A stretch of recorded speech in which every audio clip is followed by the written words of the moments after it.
técnicas para o psicólogo usar diante de qualquer demanda grave na sua prática clínica. Demandas como TDAH, demandas como transtorno de personalidade borderline, transtorno de ansiedade, ou seja, o céu é o limite para o psicólogo com relação às técnicas. Porém, a gente tem que tomar cuidado com algumas questões que são muito importantes na nossa área na hora de escolher essa técnica e saber que tipo de técnica. Hoje nessa live, eu acho que você vai desmistificar a dificuldade de saber que tipo de técnica usar. A gente vai começar com o nosso tema, né? Descobrir as melhores técnicas para demandas difíceis, como é que a gente procura essas técnicas, né? Primeiro é importante a gente pensar em alguns problemas. Eu selecionei aqui, tô aqui com o meu computador aqui na frente, gente. Os problemas da gente não saber escolher técnicas em 3 diferentes áreas da nossa prática clínica. Primeira área que a gente tem problemática com isso é a nossa área financeira, já começa por aí, né? A gente começa a ser induzido a buscar técnicas, a comprar curso, a comprar livros, coisas que não tem nada a ver com a nossa prática clínica, né? E olha, uma coisa que a gente já começa a perceber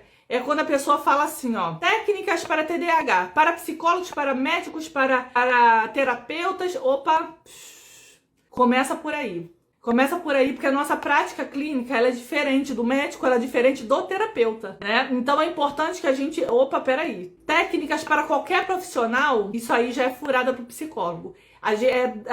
Facilmente a gente cai em erros, e erros graves. Segunda área que a gente causa problema, a gente não saber, né, procurar, buscar, entender nossas técnicas, é a própria área clínica, né? A gente não tem resultado com os pacientes não engajam no tratamento. Gente, grande parte, eu faço supervisões há muitos anos, né? Só lá dentro do nosso programa, eu tenho mais de 100 estudos de casos, né? Onde a gente, inclusive, a partir deles, eu criei o método OR360, que facilita o entendimento da ordem das nossas intervenções, do passo a passo, né? Então, a partir das dúvidas dos nossos colegas lá dentro, né? Então, dentro dessas supervisões, eu percebi também que uma das maiores dificuldades que o paciente enfrenta com o paciente, né, que o psicólogo enfrenta ali com o paciente, dificuldade de engajamento, faltas, ou seja, falta de resultado, crises que acontecem toda hora com aquele paciente, aí consequentemente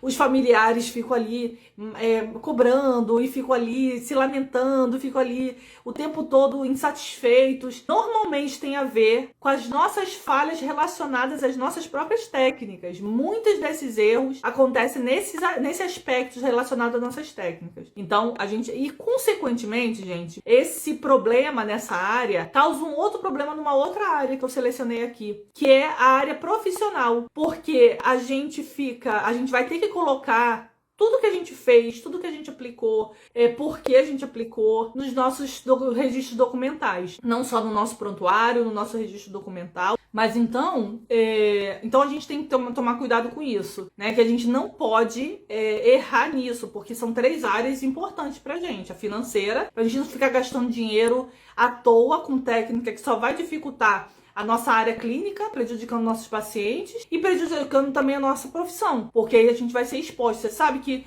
a gente recebe muita denúncia, né? Muita denúncia no COF, né? Que é o Conselho de Orientação e Fiscalização do Conselho. Agora, muitas dessas denúncias, o Conselho fala que, tipo assim, eles vão buscar o prontuário, o registro documental desse psicólogo e tá tudo certo. Então eles veem assim, a denúncia é coisa dos pacientes que não sabem, né, o que querem exigir uma coisa que não querem. Mas muitas dessas denúncias têm a ver com erros mesmo, né? E quando fica exposto, né, o nosso prontuário, o nosso registro documentário, fica exposto que tipo de trabalho a gente fez. E aí o Conselho Federal de Psicologia viu, às vezes, que o profissional realmente não trabalhou de forma correta, né? Então isso expõe muito a gente. Então a gente precisa realmente ficar atento, né?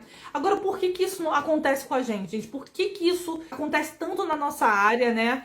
Acontece com todos nós, gente. Eu acho que a gente não deve se culpar, não. A gente deve fazer isso que a gente faz, né? De buscar conhecimento, de buscar montar nosso quebra-cabeça, né? Eu falo muito disso, que a gente tem que montar nosso quebra-cabeça da nossa prática depois que a gente sai da faculdade, né? A gente sai ali com muito contexto teórico, que é essencial para nossa área, mas a gente não sabe alinhar a prática, porque eu acho que não dá tempo. Por mais que a faculdade seja 5 anos, a gente tem 1 ano e meio de estágio, Então, a gente precisa, né, ter mais conhecimento, tanto das nossas intervenções, como a gente trabalha como psicólogo, que a gente não sabe, a gente não conhece nossas normas técnicas. Isso é essencial para a gente saber até que tipo de técnicas eu posso usar. E eu vou já começar a falar aqui para vocês como é que a gente pode sair dessa onda de bagunça e de falta de entendimento sobre nossas técnicas. Que técnicas a gente usa, né, nos nossos tratamentos com demandas graves. Primeiro ponto que a gente tem que entender para que a gente possa solucionar esses problemas com relação às técnicas. Eu tenho que entender em que período do tratamento eu tô. O que significa isso?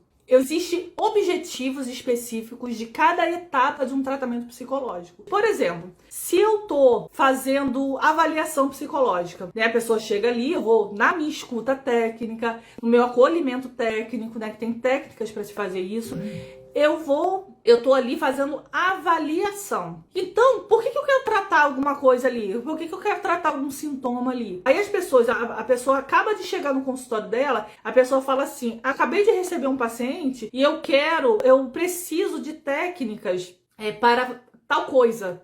Né? Tipo, técnicas para ansiedade, porque ele tem ansiedade. Mas vem cá, quanto tempo você está atendendo essa pessoa? Ela já está no processo de psicoterapia? Não, eu comecei a atender ela hoje, então semana que vem eu já quero essas técnicas. Entende que não está no momento de usar técnicas para alívio de ansiedade. A não ser que essa pessoa chegue na sua frente com uma crise depressiva, com uma crise ansiosa. Se ela chegou na sua frente e está tendo uma crise de ansiedade na sua frente, uma crise de pânico, uma crise de ansiedade, seja ela qual for, nesse momento você pode aplicar técnicas. Inclusive isso vocês vão aprender lá no workshop, porque você vai aprender como tratar tecnicamente técnicas relacionadas a crises ansiosas, crise psicótica e crise apática, tá? São as 3 maiores crises que a gente encontra no processo depressivo, né? Mas aqui a gente já tem que começar. Se eu não sei qual etapa eu estou no meu tratamento, eu vou aplicar técnica sem direcionamento algum, sem objetivo nenhum, tudo bagunçado. Então esse é o primeiro problema que a gente encontra.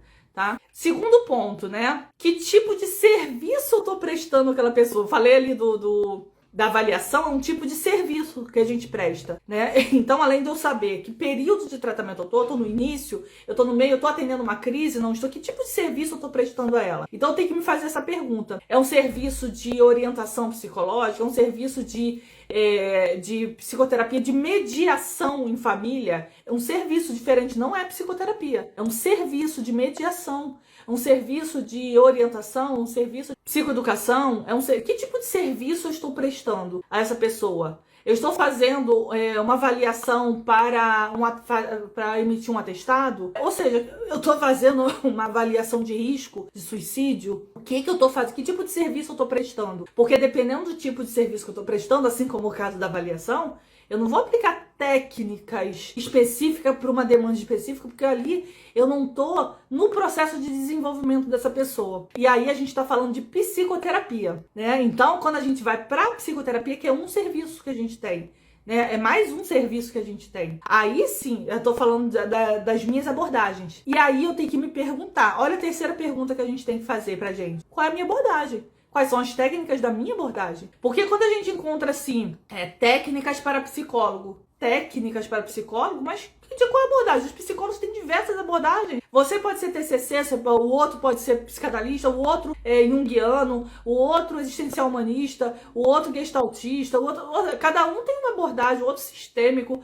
De qual abordagem você está falando sobre essas técnicas? Entende a importância da gente estar ligado na nossa profissão, como é que funciona a nossa profissão? Porque senão a gente cai na balela de comprar técnicas. Eu sou um psicanalista, eu comprei técnica lá da menina que era da comportamental. E aí não tem nada a ver com o meu processo de psicoterapia. Ou seja, e dentro da nossa abordagem, quando a gente já está prestando esse serviço de psicoterapia, eu preciso entender quando eu vou utilizar essas técnicas, por que eu vou usar essas técnicas, né? Qual o objetivo dessa técnica com esse paciente específico. Então, gente, não existe uma técnica única para todos os pacientes ou para todas as demandas. Isso tem que ficar muito claro. E aí eu vou dar alguns exemplos aqui. Por exemplo, chega uma pessoa com TDAH, por exemplo, né?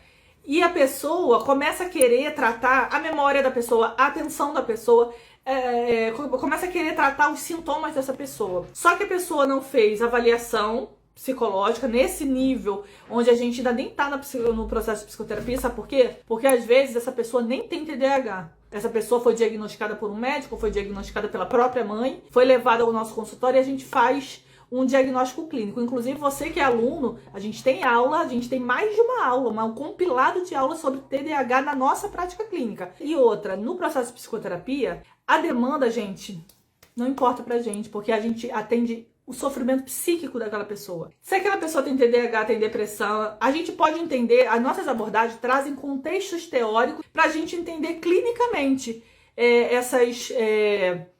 essas demandas, os sintomas que ela traz. Mas na hora do tratamento prático, eu preciso me utilizar das minhas técnicas. Por exemplo, se eu sou um psicanalista, eu recebo uma pessoa com TDAH, eu não vou ali querer tratar a memória dela, querer tratar a atenção dela, ou tentar tratar a hiperatividade dela. Ali, ela sabe qual a técnica que o psicanalista vai usar? Associação livre. Então, essa pessoa vai falar o que vier à cabeça. E o psicólogo vai usar a técnica de dialética com aquela pessoa. Então, entende que a gente não atende o sintoma da pessoa? A gente não atende. A gente atende... E aí, gente, às vezes os pais falam assim, meu filho é muito desatento. Quer que a pessoa... toma uma pílula mágica, né? Por isso que muitas vezes eles vão só pro médico, né? Tomam pílulas mágicas mesmo, né? Pra querer, né, solucionar os problemas, e a gente sabe que não soluciona, porque autoconhecimento, porque autoestima, porque saber dizer não, saber se entender, saber dar limites, saber se comunicar, isso não se compra na farmácia, né? Então isso só o psicólogo, e só isso vai fazer com que essa pessoa consiga lidar com seus sintomas e de repente até com um transtorno que não tem uma cura, né? Porque na nossa área a gente não fala nem de cura, porque a cura é uma coisa muito mais subjetiva, interna de cada um. Às vezes o que é cura pra mim não é cura pro outro. Às vezes uma pessoa tá se sentindo bem, curada e saudável, a outra olha pra ela, não, você é louco. Então, na nossa área, isso é muito diferente, né? Então, nós psicólogos, a gente tem que estar muito atento a essa nossa prática, né? Essas questões que são só nossas. Então, gente, olha, obrigada pela participação, pelas interações. E amanhã eu aguardo vocês para nossa aula, né, de toda quarta-feira, 5 horas da tarde, tá? Quem quiser o link, sempre tem o link aqui da VIP Class, tá? Quem se inscreveu no workshop vai receber também essas aulas, esse link dessas aulas, tá? Então, se você já tá num grupo, né, da inscrição do workshop, então, ok, então você vai receber. Então, amanhã, 5 horas da tarde, vamos falar dos 9 tipos de depressão, transtornos depressivos, e vamos entender como que a gente faz esse diagnóstico, tá bom? Na nossa área, né? Então, gente, ó, grande beijo e até amanhã. Tchau, tchau.